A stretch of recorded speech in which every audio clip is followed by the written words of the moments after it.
And the Melvin Jaminet as a little backdrop as well just adds another bit of spice. I think, I don't know, people dressed up as cash, wandering around the illicit cash, wandering around the stadium dressed up. I'm not sure that whole mess between them will be brought up or not. I don't know. All right, welcome back to the channel. This is FI UK Rugby as we are looking forward to the quarterfinals of the Champions Cup. We've got round to the round of 8, and I think it's going to be a lot tighter on this than the round of 16 in many cases. But we completely forgot, I completely forgot to mention Clermont in the round of 16 on our previous video, Joe. So we should, to be fair to Clermont fans who have not been going great in the top 14, they've not been going great now in the Champions Cup, being knocked out in the round of 16. What's the feeling going to be like in the proud town of Clermont? La Rochelle, Clermont, similar situation, not fighting relegation, but in risk of going down to that level. Now, La Rochelle went for that game. They wanted to win that game. They're at home. They were disappointed at the end of that. I don't think Clermont will be too disappointed at the end of that to be out. On the flip side, the performance wasn't great. And when there's an underlying level, is he motivating the team? So Urios is their coach. Is he motivating them? Are they playing the way we want to play? There's these questions flying around about them. It's been going on for months.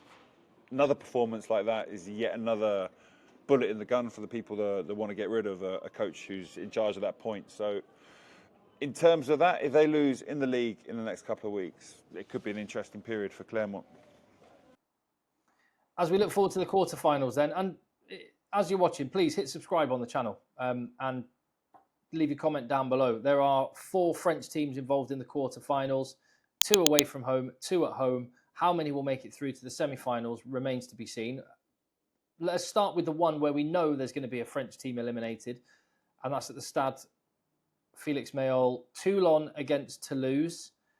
How big and how much of an equaliser is Toulouse having to go on the road? I think it's quite big. The whole Dupont thing we talked about before is very big. These are 2 very big factors which are going to play into this game. Everyone will be paying a lot of attention to this game for future top 14 reference. The hot favourites, people are flying away, people saying Toulouse are looking awesome again this year. That's beginning to change, and Toulouse can go to Toulon, and if they put down a performance that shows everyone that they're thinking out of their ass, that even without Dupont, they're still an incredible team, which with the quality they have, I think they are. They need to go there and put down a benchmark performance, not just for getting through to the next stage, to the semi-finals, but also to stop and put out that fire that they could potentially build up the confidence in other people in the top 14. Very, very big game, a huge game for Toulouse this weekend. Obviously, Toulon being at home is a big one for them, but for Toulouse, this is a massive match. And the Melvin Jaminet as a little backdrop as well just adds another bit of spice. I think, I don't know, people dressed up as cash, wandering around the illicit cash, wandering around the stadium dressed up. I'm not sure that whole mess between them will be brought up or not. I don't know. But one thing was money, but also I believe him as a character. The other reason they got rid of him is because character-wise he wasn't very good for the changing room. So it's not just a history of cash. I don't know. Will Jaminet have the game of his life? I don't know. We'll have to wait and see. Yeah, well, it's going to be fascinating to see. That I do think that we'll come onto it with Bordeaux, because you've been talking for a while about how Romain Bourros is really good aerially, and obviously Toulouse have got Blair Kinghorn who's very good there. But it is an area that the English teams, hold on, who did Toulouse play? Oh yeah, the English teams actually matched up quite well and exploited was that aerial weakness. When you've got 2 French teams against each other, what's the kind of clash of styles going to be on this one? Toulon kick more than Toulouse normally. So Toulon are more a pragmatic team. They're a classic team. They're the Toulon team that you saw win the double. That kind of tactic. Very powerful, strong, dominant, set piece. Very good ball carriers who can just batter people into submission. But they're not going to, after a good ball carry from Gigiashvili, for example, they're not suddenly explode into flow and play. Baptiste Saran can do this. Some of the tries they score are amazing, but they don't do that as much as a team like Toulouse do. They're still very much a team that can crush you with their physicality, as opposed to the speed of their play. I go back to someone like Saran and the team that he's always going to be able to light up a match. So Toulon are a team that are quite happy kicking the ball, and they can chase the ball. Baptiste-Ren's an incredible kicker as well, so they will be kicking the ball quite a lot. They just don't have the wingers probably, or fullback, or the people chasing like you might have in other leagues who are used to chasing, used to contesting. In England, they contest so much off 9, nearly all the time. Everyone's doing it the whole time, so they practice all the time, and they get quite good at it. Whereas in France, it's more of a mixture. Long ones, contestables, they probably play a bit more. So that's probably why the English teams, and Irish teams especially, are better at it. And the one element that we're not going to see on this occasion that we saw when those French teams did match up against English sides is both of these sides are going to have a pretty stacked 23-man squad. So it's not going to be the bomb squad, the bench, making the difference, as happened last weekend. So Toulon's pragmatism, territory, power game, where's this game going to be won and lost, and who do you think is going to win and lose it? I think that psychological. The reason Toulouse need to go there and pull out the performance probably of the season, I would wager to win this.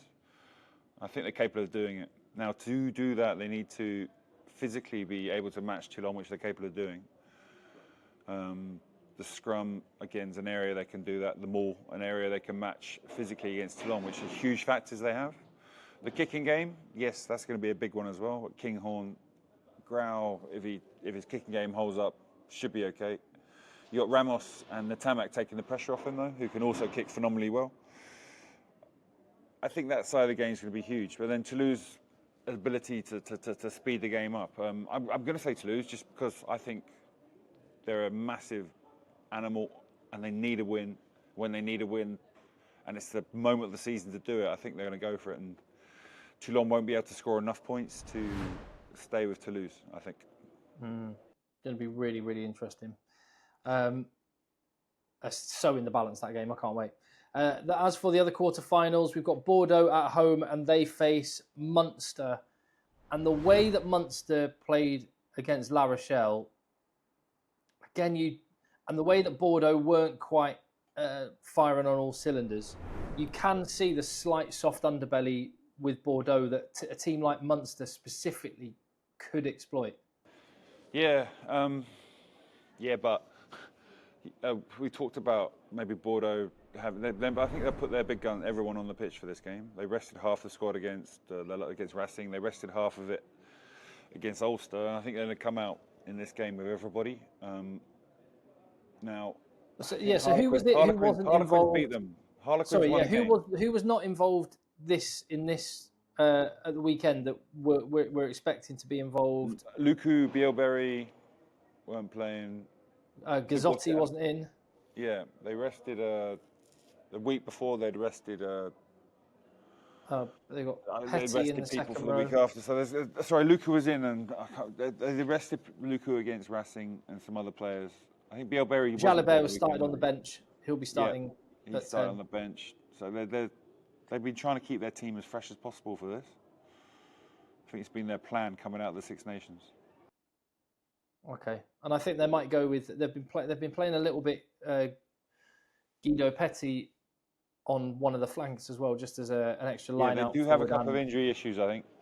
Gray, Swinton, the Australian they brought in. They've had a few injury issues there with guys who are quite physical and good workers.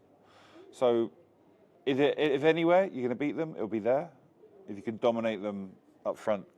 We saw Toulouse do it to them in the final. Jalibert was on one leg as well. So we saw that happen in the final.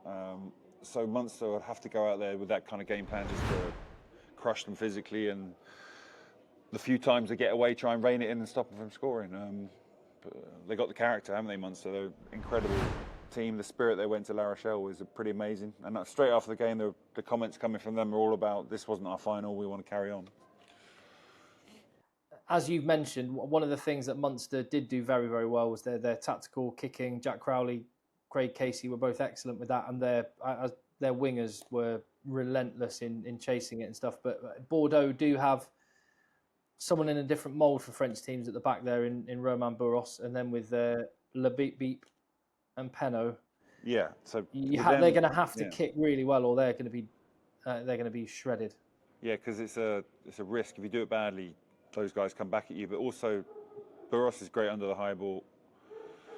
He's got a cannon of a boot. Luku, cannon of a boot. Jalibert, cannon of a boot. And these are the guys that are going to be in the backfield. So you're also taking on 3 incredible kickers. That's the other strength of it. That's the other thing you're taking on. So Bordeaux can really dominate people with the ping pong battle or the kick battle. I think if Munster are wise, they'll probably go more to the contestables as soon as possible, which is where Barros is going to come into the game for Bordeaux. I think a Bordeaux win in that one. I'm so looking forward to that match, though. That's the first of the kickoffs on the Saturday. The other game on the Saturday is Northampton against Castres. Now, can they do it on the road? This is the big question. You mentioned in the last video we did, Joe, that Castres are like really motivated to do well in this competition, but the difference is chalk and cheese, home and away. Yeah, I think a certain element's going to be missing from not having that home crowd. But honestly, Castres this year and in previous years aren't a team too bothered about playing away. They're a ballsy team. Understand they're a small town. They just go out there and fight. So they won quite a few away games this year, or been in it for sure. They beat Sarries in Sarries. They've had 2 draws recently. Yeah. Away 2 from home. draws that they probably should have won. So they're a team who's not going to have I think it's the first quarterfinal they played in Europe. I'm trying to go back to the late 90s now in my head. Did they play in one? But for them, this is a big moment for their club. I don't think they're going to turn up with any kind of issue about getting motivated for this one. And they're a team who are wonderful to watch. Their kicking game's good, they can defend well, and they attack really well. So they're a team that's kind of all caught. Northampton this year have been a bit more able to score but conceding points. So I haven't watched much of Northampton. Honestly, it's tough for me to comment. Saw highlights of the game against Clermont, but to comment on them properly would be a tough one. Well, in the Premiership, Northampton have been a little bit lacking raw power up front, but when they get all of their players on the field, they can score. Very much like Toulouse, they can just have a 10-minute purple patch. Yeah. Score 21 points. And yeah, I've heard leadership-wise they're struggling as well. Lost Courtney, lost Moon, you lost Waller. Alex Waller, yeah. Yeah, you lost a lot of very talented players, but also big leaders for the team. And if there's a tough moment in the game against Castres and you haven't got those guys on the pitch, maybe they're the moments where people like that, players like that, get missed even more. This is Northampton's this is all they're playing for now. They're out of the playoff picture. They can't make it there. They're not going to finish lower than 8th, so they're going to get a Champions Cup spot for next year. So this is their whole game is riding on this 80 minutes. And as you said, this is a defining moment for Castres as a team and as a rugby club. So yeah, that could be a good one as well. Huh? Really, really good one. And what waits for the winner is Leinster or Glasgow, who face off each other. The URC champions against the team that have been the nearly men in the URC and in the Champions Cup for a while. They looked ominously good against Quins. Yeah, I think they've changed a bit, haven't they? They've changed a bit in the last couple of years. Coaching changes have equalled the way they change on the pitch. And they've become a lot more difficult to play against. So they become someone who gives up very few opportunities, less opportunities in the opposition half, less opportunities in the opposition 22. More opportunities. If you overplay, they're a team that can then just suddenly bam and counter-attack and transition against you. So Leinster were a team before held the ball. They can still hold the ball, play well, relatively well, but they're not that team they were a couple of years ago in terms of the attack, where they're holding on for the ball for many, many long sequences. I think they've become a team that's a bit more transitional than before. And Glasgow are a team that play.